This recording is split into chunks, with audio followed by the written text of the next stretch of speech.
Last weekend we were in Van Buren, Ohio with a meetup with the Wandering Wagners. And we didn't do a whole lot of videotaping because we just were there to meet with people and get to know new people. But this weekend we're in a new place for us and find out where that is.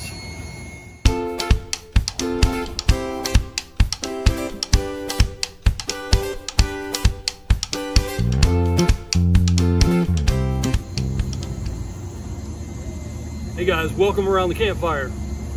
Today we're at Hueston Woods State Park in southwestern Ohio for the weekend. We're expecting quite a bit of rain, but we just got here a few hours ago, maybe 3 hours ago, and we want to at least show you the site we have, and we're very hopeful that we can move. So we're going to check out the site real quick. As you can see, we got our toy hauler here. We are parked in the grass because they don't want you parking on the slab. On the pad. It's kind of odd, but that's where your vehicle goes, your truck or your tow vehicle.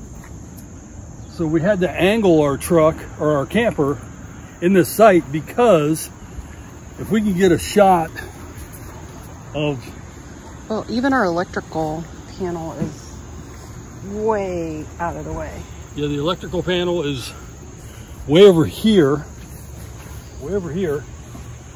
and you probably can't tell by the video, but it's a 200-foot hill behind our camper. Let's see if we can't find somebody that maybe canceled in a different area of the campground that has pull-throughs. It was full, it was last minute for us. If we have to stay here, we'll stay here, but we're gonna look and see, but you know what, we'll make the best of it.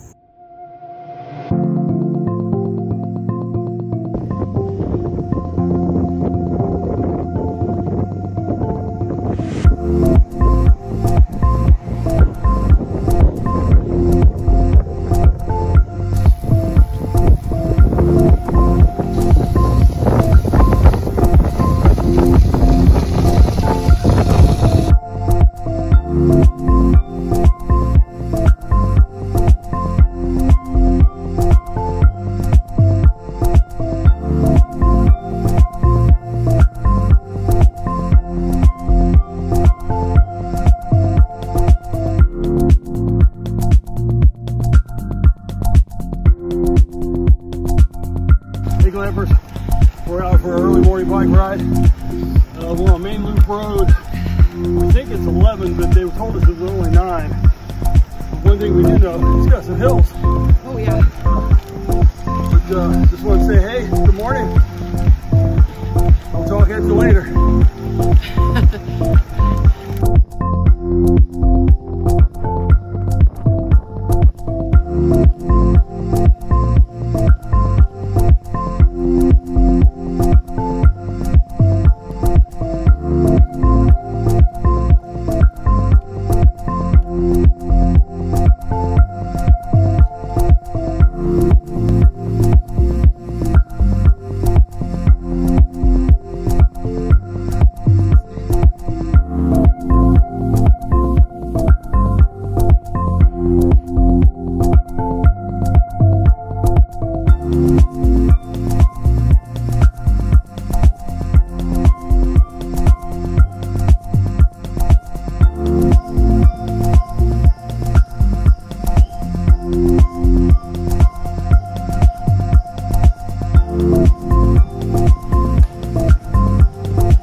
All right, we did 10 miles total. Grab the cover bridge, top of it. You know that hill we're camping on? On top of? We had to ride up it, so. Yeah, that's why we're out of breath. We had about 4 or 5 of those in this ride.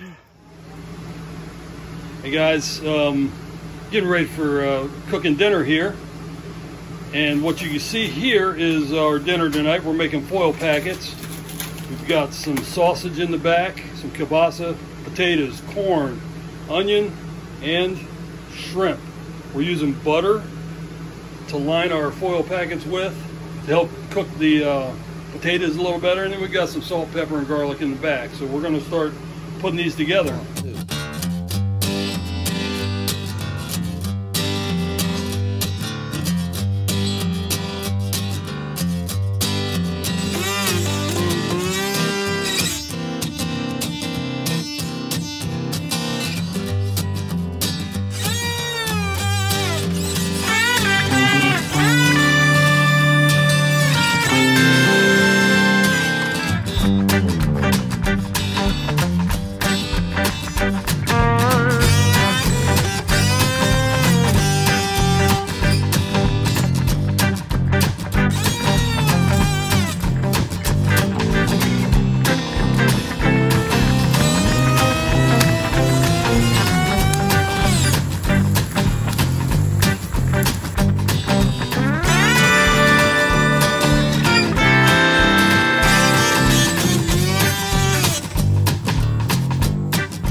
So after we put the foil packs on the fire, I let them cook for about 20 minutes. About 10 minutes, I flipped them over. Flip them back over at about 20 minutes, give them a couple more minutes, and they should be good to go. The only thing that has to cook in here is the potatoes. Everything else is already cooked. So your shrimp's done, your sausage is done. Now if you have chicken or a meat like that, you'll have to go longer, but here you go. Be careful opening them up because they will steam like crazy.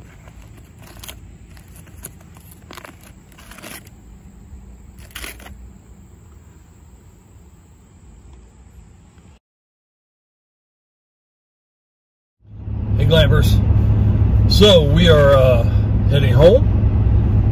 We were at Hueston Woods State Park, just on the verge of being in Indiana between Dayton and Cincinnati. Yeah, it was an interesting park. In my opinion, it's a very nice park. Big. It's a really big park. What do you think? Yeah, I liked it. It was a good sized park. We of course we waited till like Wednesday to book this, or just this past week, and we got stuck in a section that probably our rig should not have been in. No, we did say earlier that we were looking to get in another site. That wasn't able to happen because there was a lot. I don't know that anybody canceled. I think there was one cancellation and it got scooped up like that. But for the most part, people didn't show because they thought it was going to rain, but they didn't cancel. So they couldn't give us those sites just in case they showed up. There's quite a few empties that the section we wanted to be in, there was quite a few empties. So Joni went around, got a lot of footage of all the sections. If you're 30 foot or more, I would say if you're going to try to come to Hueston Woods, which is in my opinion, a really nice park. The beach was fantastic. But to get in, I would say try to get in A or B section. Those are pull-throughs, roughly 40 plus, maybe 45 foot long pull-throughs. Mm-hmm. Just guesstimation here. Now A section is full hookup. B section, yeah, it's brand new. Black topped, everything's really nice. You got an extra pad for like a patio, really nice. But there are several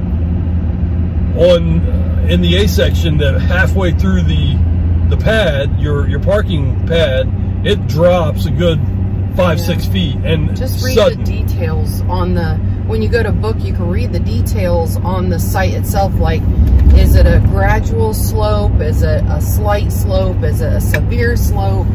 It'll tell you stuff like that. Yeah, so if you're reading through the description of that site, it'll even give you like your pad size and stuff like that. I'm not saying they're not doable, but it would really be tough to get level on some of those sites, and most people didn't even try to get level. They were doing the best they could.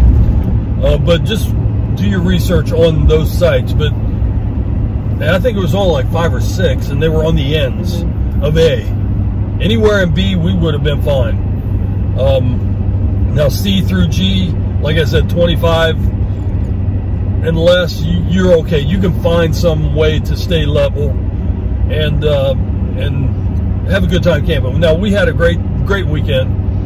We went out for a bike ride, a 9-mile. We just did the loop road, checked it out, went to the covered bridge, checked it out. We were told of this hiking trail that went to a waterfall. We started to do a little hike, but they had everything so messed up on the labeling. The trail was labeled wrong according to the picture at the trailhead. Had to double back, and so, by the time we doubled back, it was like, oh, we're back where we were. Yeah, we just started where we ended, or ended where we started. So we just said, you know, it's okay. We didn't need to do that trail anyway. So there are trails, a lot of trails from the campgrounds that you can hike, and that was nice. At the campgrounds, they had little miniature golf. Yeah. They had a really nice brand new setup where you could play like checkers that were the things were like that big around. Yeah, life-size checkers. It was pretty cool. Those were nice. Really, nice it seemed like to be a pretty quiet campground. Yeah. There wasn't a lot of crazy. I mean, there's people having fun. Don't get me wrong. Music playing, but it wasn't obnoxious. We actually lucked out and got no rain at all over the weekend. Yeah. We were afraid because of the weather forecast that where we live got an inch of rain in an hour. So I was thinking it was going to be all of Ohio, but it wasn't. So we got lucky. The Wagners did not give us their weekend rain curse. So we're good for that. Anything else about the park? How about the beach? Yeah, the beach is down the road, so you have to drive. Well, I mean, you can walk. Yeah, anywhere you want to go in the park, you have to get on the loop road. Yeah. The park loop road, and then you just pull into the marina, then you can go into the beach. And that's the trail we actually road biked on, was the main loop road was the name of it. And it was 9 miles all the way around. We went past the campgrounds to go back to the covered bridge, and that was probably another mile out off that main loop road, maybe a mile. Yeah, maybe mile and a half, something like that. Yeah, really nice bridge. The bridge is nice. Yeah. As far as the campground goes, what would you rate the campground? For a state campground, I would rate it pretty high. Yeah. For a state. Now, yeah, it was a really nice state park, state campground. It's only a 2-hour drive for us, maybe. Yeah, 2 hour and a half, maybe. If you're looking for another state park that you haven't been to, Hueston Woods, I give it a big thumbs up. This is pretty much it for Hueston Woods. We're heading home. Joni's got to do some work tonight. She got a photo shoot. So yeah, if you can, give us a like, subscribe, and hit that bell for notifications. And happy glamping.